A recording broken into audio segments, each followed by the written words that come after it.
All right, y'all. Proverbs chapter 13. Let's get into this breakdown. Okay, so what does Proverbs chapter 13 mean? The prior chapter contains several lessons on lifestyle and speech. The early part of chapter 13 echoes statements from the middle part of the chapter 12 with emphasis on speech. Advice is given to take control of one's word for the sake of self and for the sake of others. And that's Proverbs 13, 1 and 3.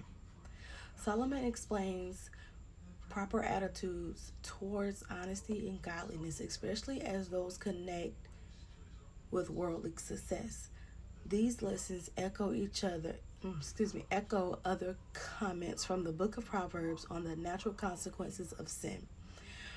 Much is made of the risk sin brings. Likewise, hard work presents growth while laziness leads to disaster.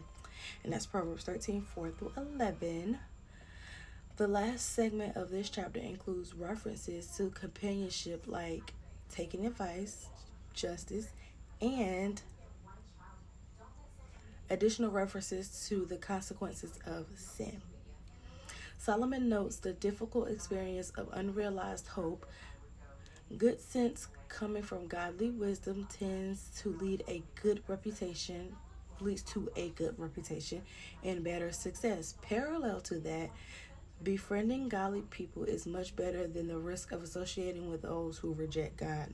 Now that's the truth right there. Discipline both from God and towards one's own children is a good thing when done properly. In all these things, contentment is a sign of godliness.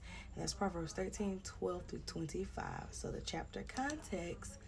Starting in chapter 10, the book of Proverbs records a long series of wise sayings from Solomon. These continue for several chapters.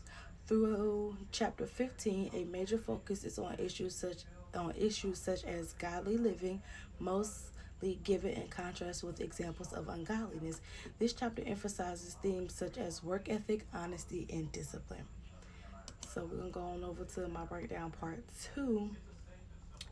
Proverbs 13 emphasizes the value of wisdom, instruction, and righteous living. While warning against folly, laziness, and the influence of bad company, it highlights the consequences of choices, both positive and negative, related to speech, diligence, wealth, and companionship.